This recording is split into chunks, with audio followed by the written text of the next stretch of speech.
एक प्रचंड बहुमत के साथ महाराष्ट्र में पुनः एक बार एनडीए की सरकार बनी। ऐसे में जिस तरीके से चारों सीटों पर एनडीए गठबंधन ने जीत हासिल की बिहार में, ये एक बहुत बड़ा कारण है जश्न मनाने का। और आने वाले दिनों में लोक जनशक्ति पार्टी रामविलास के विस्तार को लेकर राष्ट्रीय स्तर तक ये पार्टी जाए। देखिए, कई कारण हैं इसके।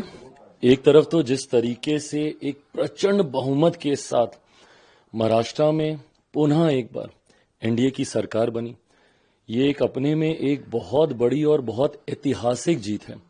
महाराष्ट्र में विभिन्न तरीके के नैरेटिव सेट किए जा रहे थे, अलग अलग तरीके की धारणाएं बांधी जा रही थी नेताओं को लेकर, घटक दलों को लेकर कि उनका क्या जनाधार है, उनका क्या आधार है। मुझे लगता है ये जीत अपने में तमाम सवालों का जवाब महाराष्ट्र में बनकर आई है। साथ ही में बिहार में भी विपक्षी दल पूरी तरीके से इस बात की चर्चा, दावे कर रहा था कि विपक्ष की जीत इस बार सुनिश्चित है। बड़े बड़े दावे। मैं मानता हूं बिहार में ये उपचुनाव, कई लोग इसको सेमीफाइनल के तौर पर देख रहे हैं, पर मैं मानता हूं कि आने वाले 2025 विधानसभा चुनाव की नींव यहां से तैयार कर दी गई है। इस चुनाव में, उपचुनाव में कई ऐसे गढ़ हैं जिनको ध्वस्त किया गया। विपक्ष जहां पे अपना एक छत्र राज मानता था, कई ऐसे विधानसभाएं हैं जहां पे 3-3, साढ़े 3 दशक से एक ही दल का वर्चस्व रहा है। बेलागंज जैसी सीट, वहां पर हम लोगों की जीत एक बहुत बड़ी ऐतिहासिक जीत है। तरारी में हम लोगों की जीत बहुत बड़ी जीत है।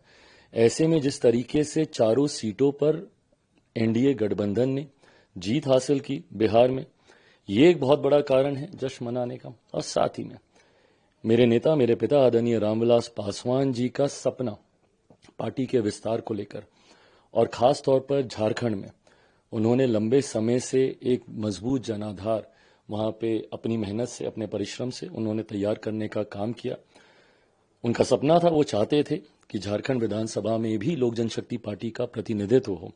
मुझे लगता है आज उनके उस सपने को पूरा करने की शुरुआत हुई है। जिस तरीके से लोक जनशक्ति पार्टी रामविलास ने चतरा की सीट जीतकर झारखंड में अपना खाता खोलने का काम किया है, मैं मानता हूं कि लोक जनशक्ति पार्टी रामविलास के कार्यकर्ताओं की, हमारे पार्टी के तमाम नेताओं की और चतरा की जनता की ये एक उनको मैं बधाई देता हूं। ये एक बड़ी जीत है और इस जीत के साथ मैं मानता हूं कि आने वाले दिनों में लोक जनशक्ति पार्टी रामविलास के विस्तार को लेकर राष्ट्रीय स्तर तक ये पार्टी जाए।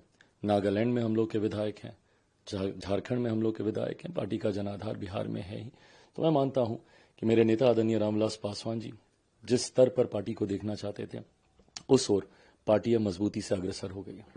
आपकी पार्टी लोग ये वहां पर पिछड़ गया, इस बार लग रहा था कि सरकार बनेगी, कहाँ चूक हो गई? इस पे मंथन करना होगा क्या कारण रहे, क्योंकि जिस तरीके से चुनाव प्रचार के दौरान लोगों में जोश, उत्साह, एनडीए के प्रति जो समर्थन देखने को मिल रहा था, कहां पे क्या चूक हुई, किस कारणवश परिणाम उस तरह नहीं आए जिसकी हम लोग को अपेक्षा थी, इस पर मुझे लगता है कि कुछ दिनों के बाद जब एनडीए के तमाम घटक दल आपस में बैठेंगे तो मुझे लगता है उसके ऊपर चर्चा की जाएगी कि किन कारणों की वजह से झारखंड में जो माना जा रहा था कि हम लोग सरकार बनाएंगे, क्या कारण रहा कि उस लक्ष्य से हम लोग चूके। पर मैं मानता हूं कि इसके बावजूद जिस तरीके का क्लोज कॉन्टेस्ट रहा है वहां पे, जिस तरीके से हर सीट पर एनडीए के प्रत्याशियों ने एक मजबूत टक्कर देने का काम किया, मैं मानता हूं उस हिसाब से वोटिंग परसेंटेज, अब ये धीरे धीरे सारे आंकड़े निकलेंगे, मैं मानता हूं कि आने वाले समय में पुनः एक बार मेहनत के साथ झारखंड में हम लोग सरकार बनाएंगे। और महायुति की जिस तरह से जो शिवसेना के लीडर हैं उद्धव ठाकरे ग्रुप के, उन्होंने कहा कि भरोसा नहीं हो रहा है, गलत है, गड़बड़ हुआ है, माने सवाल खड़ा कर रहे हैं। नहीं करेंगे, धीरे धीरे अभी बहुत सारे सवाल खड़े किए जाएंगे। ईवीएम पे सवाल खड़े किए जाएंगे, विभिन्न धांधलियों पे सवाल खड़े किए जाएंगे, पर ये सवाल ये लोग कभी भी झारखंड में अब खड़ा नहीं करेंगे। ये जो सिलेक्टिव क्रिटिसिज्म होता है ना इन लोगों का, ये इनकी मंशा को जाहिर कर देता है, दिखाता है कि जहां आप जीत रहे हैं वहां पे सब ठीक है, वहां पे ना ईवीएम में कोई खराबी है, ना चुनाव आयोग ने कोई गलती की, कहीं पे कुछ नहीं, सब ठीक है। और जहां नहीं जीतते हैं वहां पे तुरंत इतनी मेहनत अगर ये मंथन करने में करें कि क्या कारण रहा, कि इतना मजबूत गठबंधन विपक्ष का होने के बावजूद इतनी बड़ी पराजय इन लोगों को वहां पे हासिल हुई है।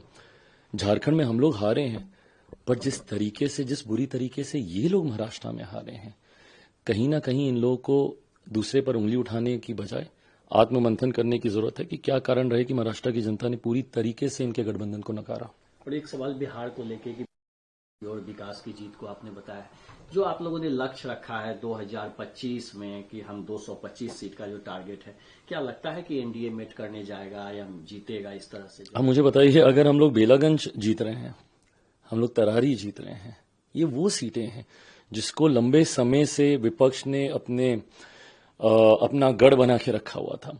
ये कहीं ना कहीं हम लोग के उस विश्वास को पूरी तरीके से गहराता है कि 2025 में जिस तरीके से महाराष्ट्र में एक लैंडस्लाइड विक्ट्री हम लोगों ने हासिल की है, मैं मानता हूं कि बिहार में भी 2025 में एक बड़ी जीत की ओर एनडीए गठबंधन बढ़ेगा।